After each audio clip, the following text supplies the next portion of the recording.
여러분 안녕하십니까?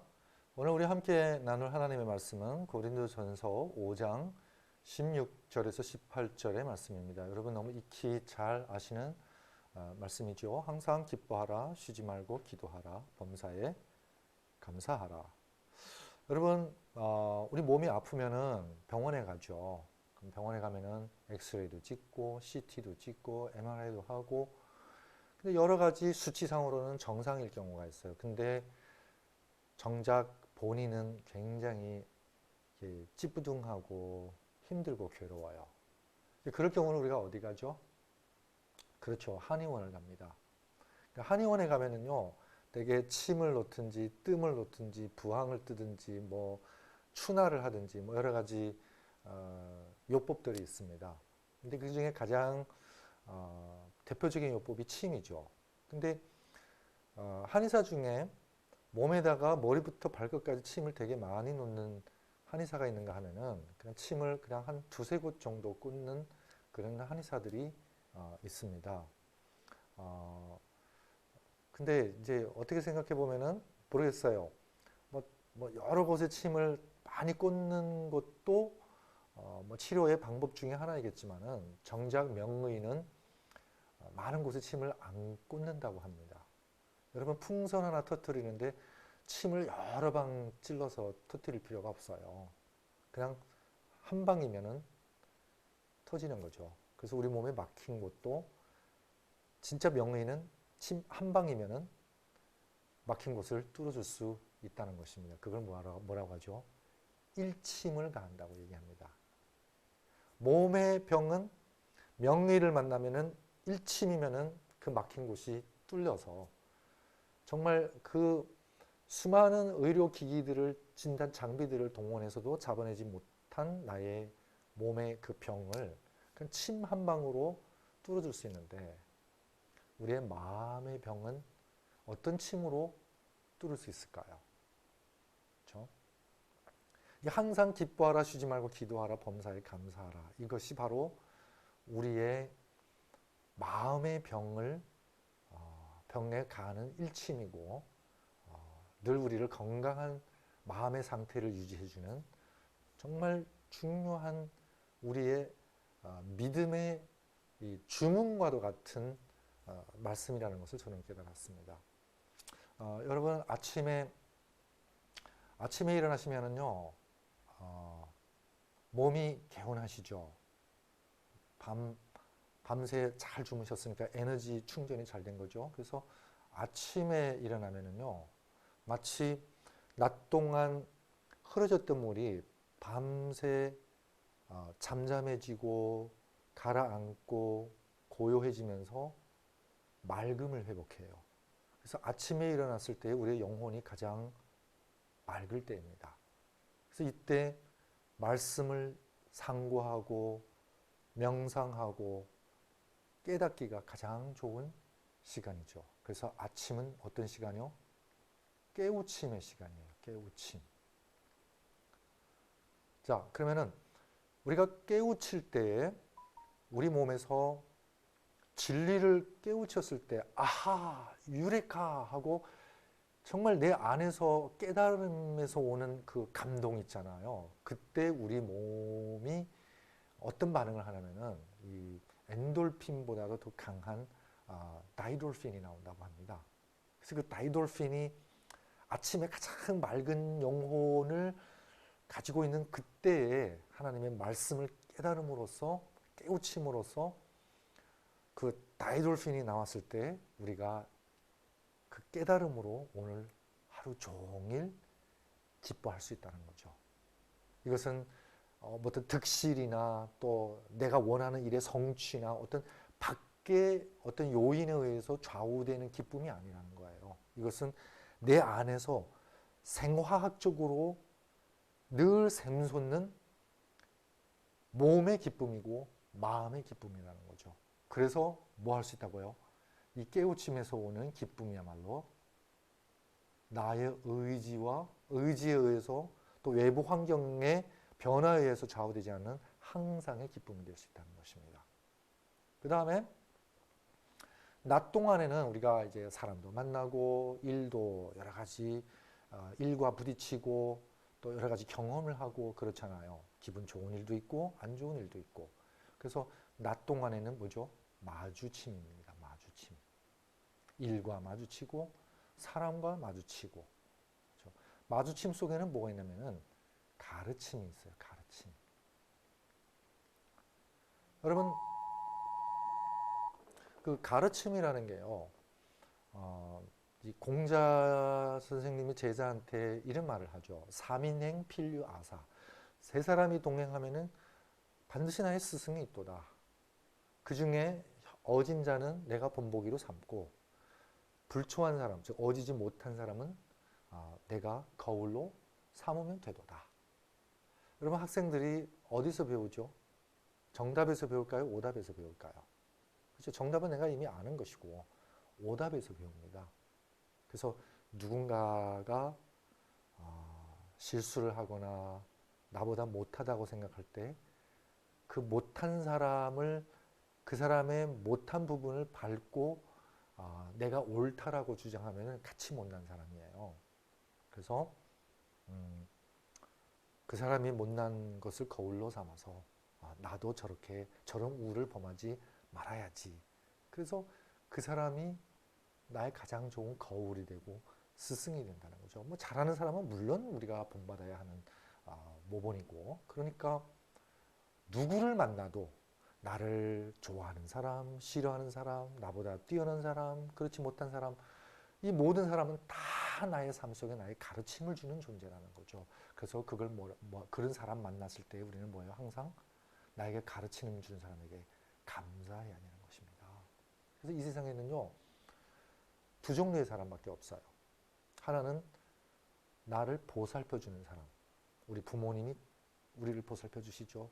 우리의 아내, 우리의 남편 보살펴 주고 있죠. 우리의 스승, 우리의 친구들이 우리 보살펴 주고 있죠. 여러분 택시 타고 A 지점에서 B 지점까지 올 때에 그 생면부지에 이름도 모르고 처음 만난 기사가 나를 안전하게 목적지까지 데려다 주잖아요. 나를 보살펴 준 거예요. 식당 가서 밥 먹는데 그 주방에 누가 요리하는지 아세요? 모르잖아요. 근데 그 음식을 우리가 정말 마음 놓고 맛있게 먹을 수 있는 것은 그 사람이 나를 배려해 준 거예요. 보살펴 준 거예요. 그렇죠? 그래서 모든 것에 감사해야 되죠. 첫 번째는 나를 보살펴 주는 사람에게 감사 안 하면 그건 인간도 아니고요. 두 번째는 나의 보살핌을 기다리는 사람이에요. 우리 자녀가 그렇죠. 나이 드신 부모님이 그렇죠. 또 아픈 사람들이 그렇죠. 그러면 그런 사람을 보살펴 줄 때 그런 대상이 있기 때문에 우리가 진짜 보살 같은 존재가 되는 거예요. 그렇죠? 그래서 이 세상에는 두 종류의 사람밖에 없어요. 하나는 우리를 보살펴 주는 사람이고 하나는 우리가 보살펴야 할 사람이에요. 보살펴 주는 사람에게 감사 안 하면은 나는 인간도 아니고, 다른 사람을 보살핌이 필요한 사람을 보살필 줄 모르면 나는 성숙한 인간이 아니에요. 그렇죠? 그래서 누군가의 보살핌을 받고 있는 거에 저는 감사합니다. 그리고 누군가를 보살펴야 하는 입장에서 그 보살피는 그 존재 때문에 내가 더 완성되고 더 성숙한 인간으로 성장할 수 있는 거에 또한 감사합니다. 그래서 모든 마주침 속에는 뭐가 있다고요? 가르침이 있고 거기에 우리가 감사하는 것입니다. 그 다음에 세 번째는 한낮 동안 지나고 이제는 이제 무슨 시간이 되죠? 이제는 침상에 누워서 취침할 시간이 된 거죠. 취침. 취침할 시간이 됐는데 취침할 시간에는 뭐 하는 시간이죠? 이제 누워 자야 되잖아요. 이제 잠잠해져야 할 시간이에요. 잠들 시간이에요. 그래서 잠잠해져야 돼요. 그렇죠? 낮에 흥분했던 감정, 그리고 들떴던 마음, 이런 것들이 다 이제는 잠잠해져야 돼요. 그게 바로 뭐냐면은 뉘우침의 시간이에요. 뉘우침. 여긴 뭐 하죠? 기도해야 돼요. 기도. 뉘우침의 시간에 여기서 쉬지 말고 기도하라고 써요. 그래서 저는 이거를 쉬기 전, 그러니까 24시간 기도를 못하니까 적어도 쉬기 전에는 기도해야 돼요. 쉬기 전에 기도 안 하면은 진정한 쉼이 없어요. 그렇죠? 그러면 그 기도라는 게 뭐냐? 그 뉘우침이에요, 뉘우침. 그래서 뉘우치는 것을 우리가 뭐라고 하죠? 반성이라고 합니다. 반성력. 근데 반성자 보세요. 반은 이 반대라는 뜻이잖아요. 돌아온다는 뜻이잖아요. 그러니까 아침에 눈 뜨면 나의 생각과 나의 정서와 나의 에너지 모든 야망이 전부 바깥으로 향하다가 이제는 돌아올 때가 됐다는 거죠.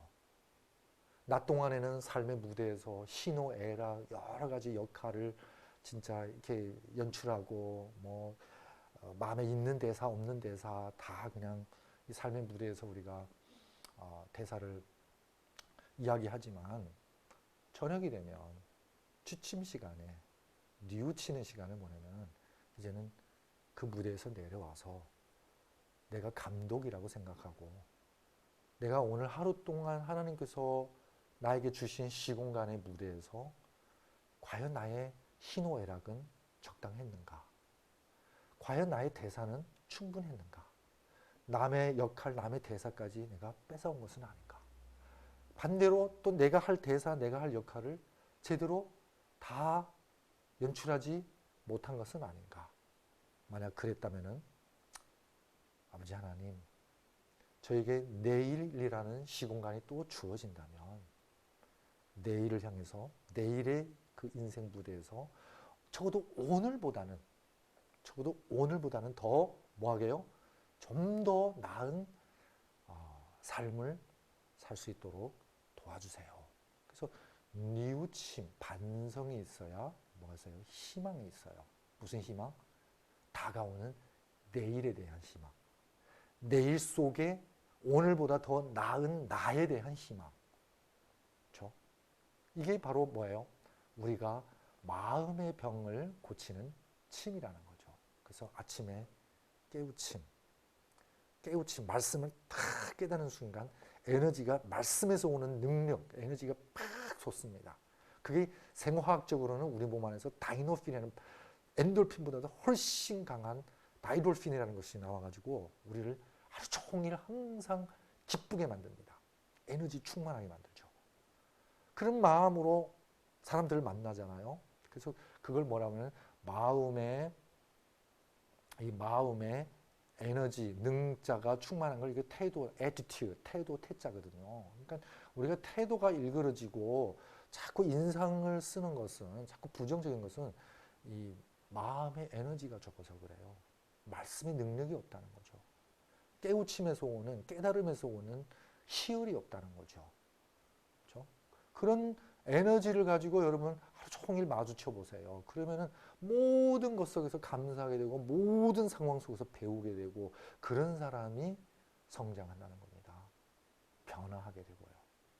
저는 그런 사람이 크리스찬이라고 생각합니다.